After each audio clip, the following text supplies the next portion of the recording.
her birthday, but she didn't make it a simple thing where she went after her critics, trashing them as bad people. It's gone viral. It's gone viral. Has it? I hope so. I hope so. Oh god, okay. Am I in my villain era or in my hero era? That's because she's half Colombian and half Polish, and being mixed race, there's going to be some people upset whenever she's cast for a role that's traditionally white or traditionally Hispanic. I hope I'm always in my hero era. I think we should all be in our reputation era. RachelZegler just crossed a line no one, critics included, saw coming. In a move already sparking outrage across Hollywood and infuriating theater traditionalists, Zegler has reportedly demanded a rewrite of the Evita script, labeling the original story as offensive to marginalized communities. That's right, a globally beloved, decades-old musical rooted in real historical events is now being reshaped to align with modern-day sensitivities. And at the center of it all, RachelZegler, allegedly leading the charge. Now it looks like the damage control is continuing. It's almost like someone finally gave RachelZegler a script to use. RachelZegler is addressing the multi-pronged backlash she faced. I interpret people's feelings about this film as their passion for her. And what an honor to be part of something for which people feel such passion. We're not always going to have the same sentiments as those around us. And all that we can do is give the best of ourselves. If this isn't complete 180 damage control, I don't know what is. Gee, this is the same person who stood up there and all over the original multiple times. This is the same person who only months ago basically was all over people that had a problem with her. This is the same person who said, I don't need Trump supporters going to support my movie if you disagree differently than myself politically. All of a sudden told this woman exactly what to say. The problem is, this is too little too late. Insiders claim Zegler took issue with the portrayal of Eva Perón, arguing the character glorifies colonial systems and sends the wrong message to young audiences. But here's where it gets even more explosive. The production team was reportedly blindsided, completely unaware that any of these demands were coming. It becomes more and more apparent that the current young generation of Hollywood actors are just a bunch of self-entitled a-holes. This guy, Jacob Elordi, sat there and he was like, I'm not going to play Superman because it's too dark of a role. But then he comes out and he's like, I'll just do anything. Check this out.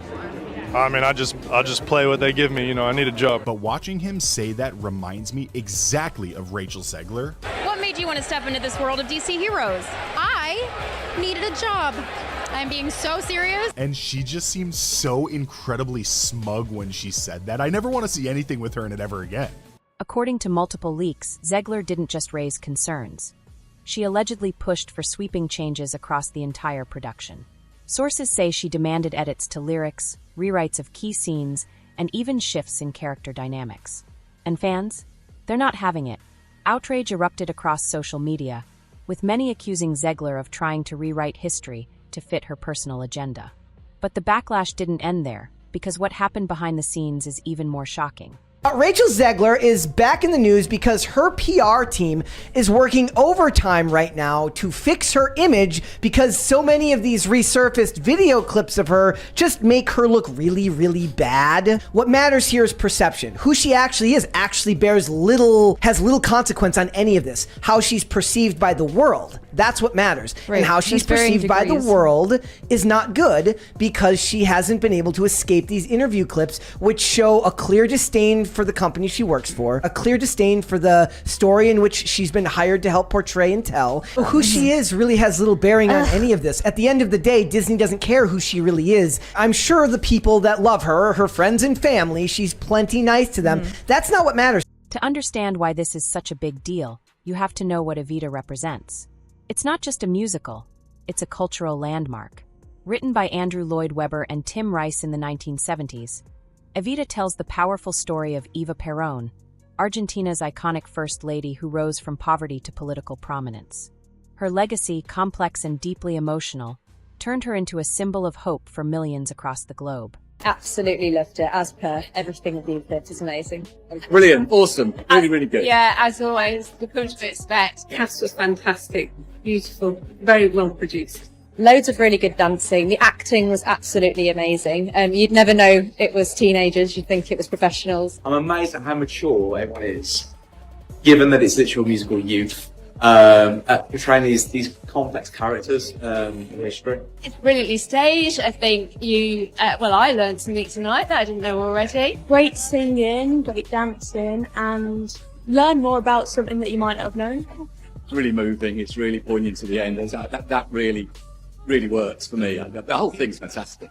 And visually, it kept you engaged all the way through. It was just a fantastic story, just a really good evening out. The show is filled with iconic numbers like Don't Cry for Me, Argentina, and has graced the world's biggest stages, from Broadway to the West End. Madonna even portrayed Eva in the 1996 film adaptation. But for many, especially within Latin American communities, Evita is more than just entertainment. It's deeply personal. It reflects a turbulent, emotionally charged chapter of real history, one that still resonates today. So this is something that just happened in London. This is RachelZegler as Eva Peron in the upcoming West End revival of Evita at the London Palladium, directed by Jamie Lloyd. There had been speculation that they might be using the actual balcony of the theatre on the outside above the marquee to perform Don't Cry for Me, Argentina, and have it broadcast via live camera feed into the auditorium, potentially on a screen, just like in Sunset Boulevard with the whole walking around thing. I am still undecided as to whether that's exactly what this is, or if this is going to be like a pre-recorded element that they're going to use, or if this is all a major publicity stunt, or if this is for promotional footage. It seems, I think she's wearing a robe here, so it seems like this is test footage, and it is something they are rehearsing in order to do live, which I have mixed feelings about, because, you know, it's the most important song of the show, it's the biggest song of the show, and the people who bought tickets to be inside the theatre kind of want to see it performed live at the same time. It's the stuff that makes these Jamie Lloyd shows so exciting. What do you think? So when someone steps in and demands that this story be altered, when a performer allegedly claims parts of it are too problematic, it doesn't just spark a creative debate. For many, it feels like someone is rewriting a sacred text. But the controversy didn't end with questions of cultural reverence. What really raised eyebrows was the nature of Zegler's alleged rewrite requests.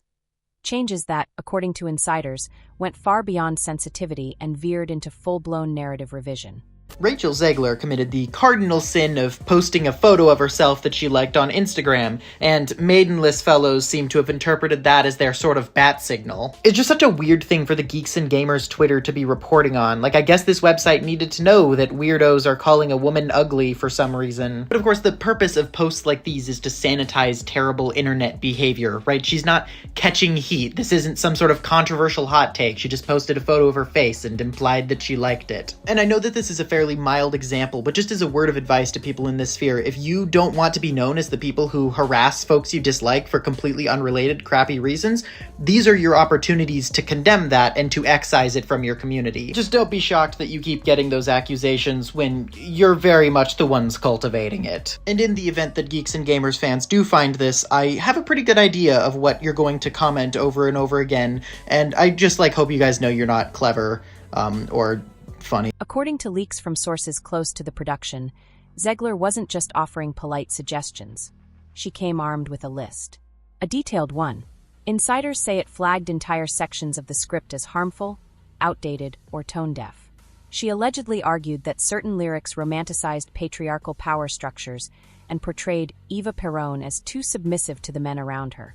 A take that immediately clashed with the original creative vision and historical context. You would have to be living under a rock to not know about all of the backlash that RachelZegler has been getting for being a complete bozo when it comes to the upcoming Snow White movie that she's starring in. Every time I see this video, I just keep reminding myself that she is an actress. You can tell that she's acting. Check this out. And other people think I'm doing gracefully, and I don't think I'm doing it at all.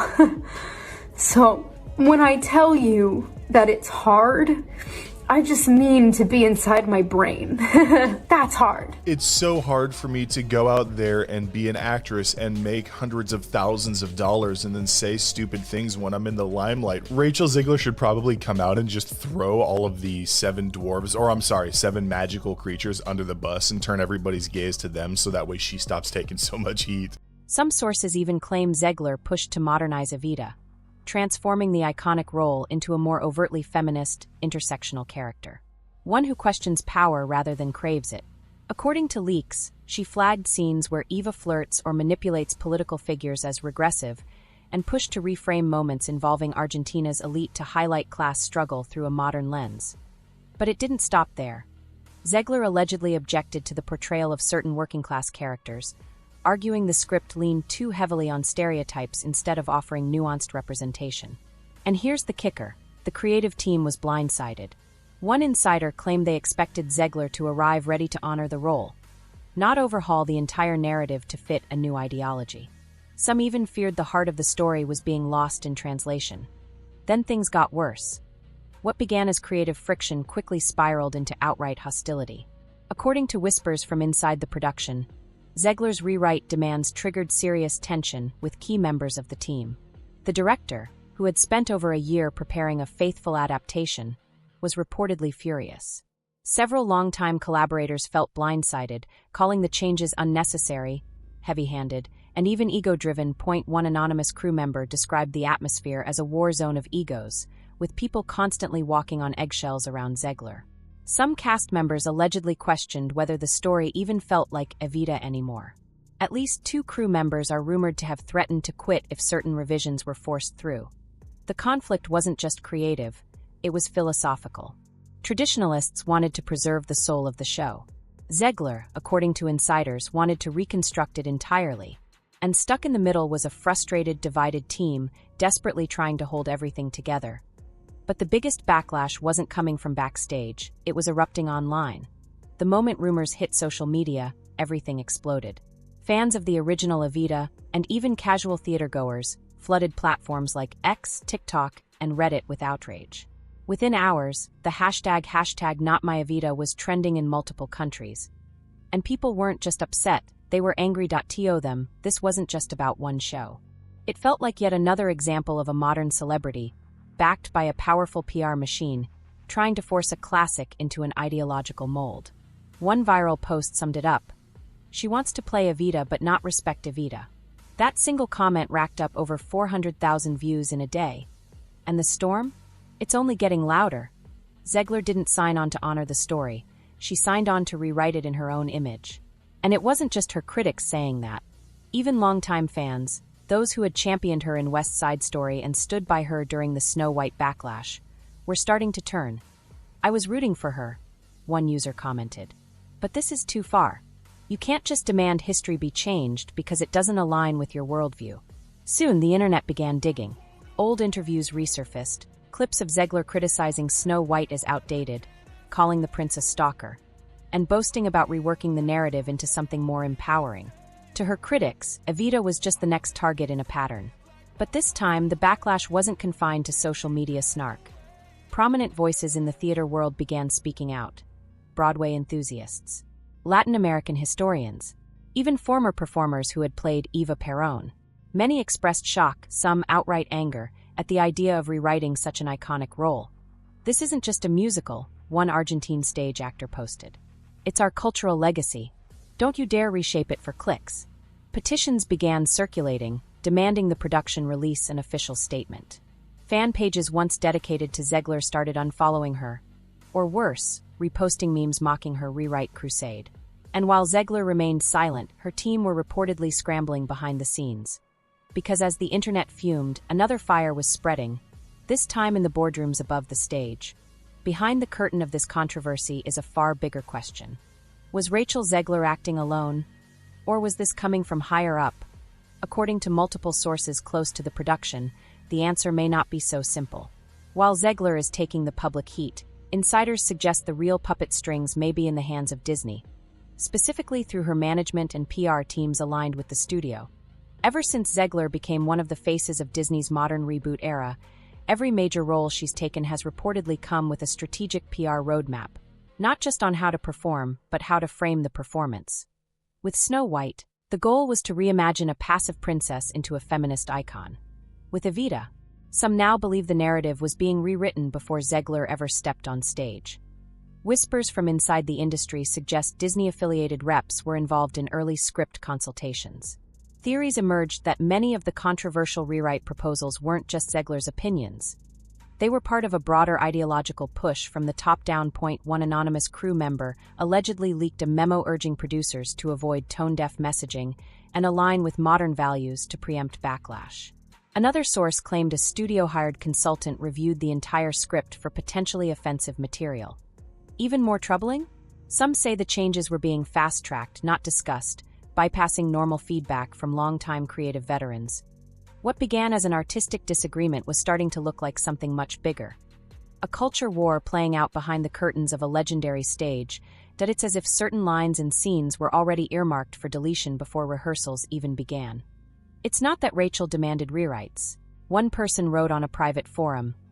It's that everyone was told to act like she did, so the studio wouldn't look like the puppet master. Of course, all of this remains speculative. Disney has made no official comment, but given the company's increasing role in politically charged storytelling, and its history of using talent as the public-facing shield, the theory doesn't sound far-fetched to many, because whether or not Zegler truly led the charge, perception is everything. And right now, the perception is that she's the face of a movement, one that's trying to scrub away anything that doesn't perfectly fit the new Hollywood narrative. But this isn't just about Evita, or even RachelZegler. The backlash sparked by this single decision has tapped into a much deeper, much older cultural fault line. Zoom out, and the pattern is impossible to ignore.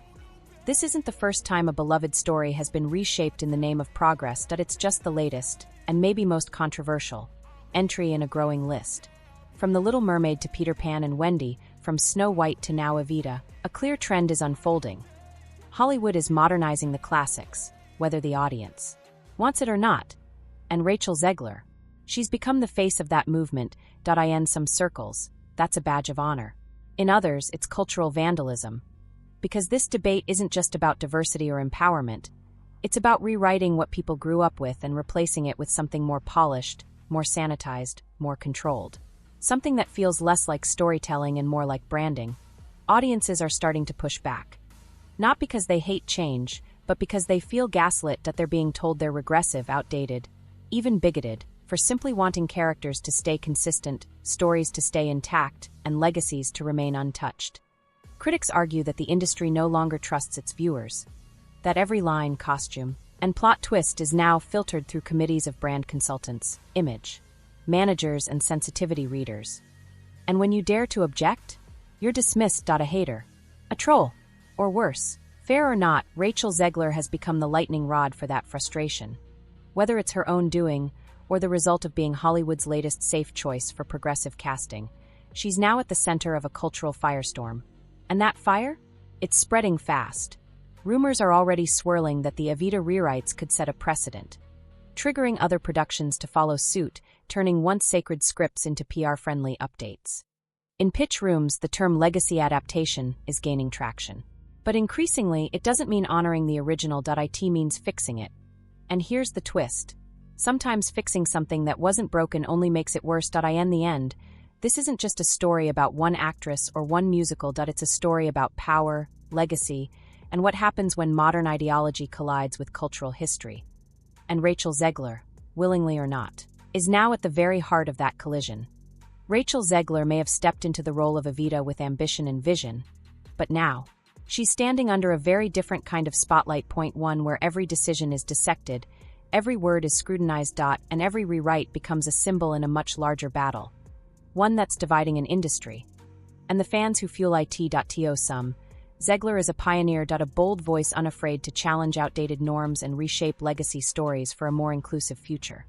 But to others, she's become the face of everything they can't stand about Hollywood today, the performative activism, the sanitized storytelling, the erasure of historical nuance in favor of moral correctness.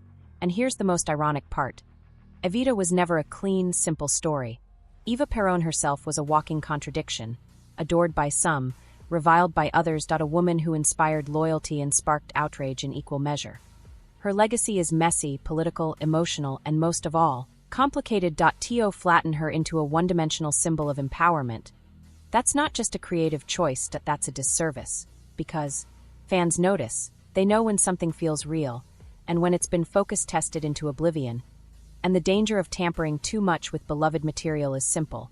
People stop showing up, they stop caring, they disengage. And no matter how progressive the message may be, if the soul of the story is gone, the audience will leave with it. Now, RachelZegler stands at a crossroads. Will she double down and become the poster child for Hollywood's cultural overhaul? Or will she listen to the voices rising from the wings, the fans, the cast, the crew, all urging her to respect what came before. Because this isn't just about Evita, it's about something bigger, it's about whether the stories we pass down still belong to the people, or just to the politics of the moment. And that's where you come in. What do you think? Were RachelZegler's rewrite demands bold and justified? Or has Hollywood finally gone too far? Let us know in the comments below. And don't forget to subscribe and turn on notifications, because this story, it's far from over. The stage is set, but the next act could change everything.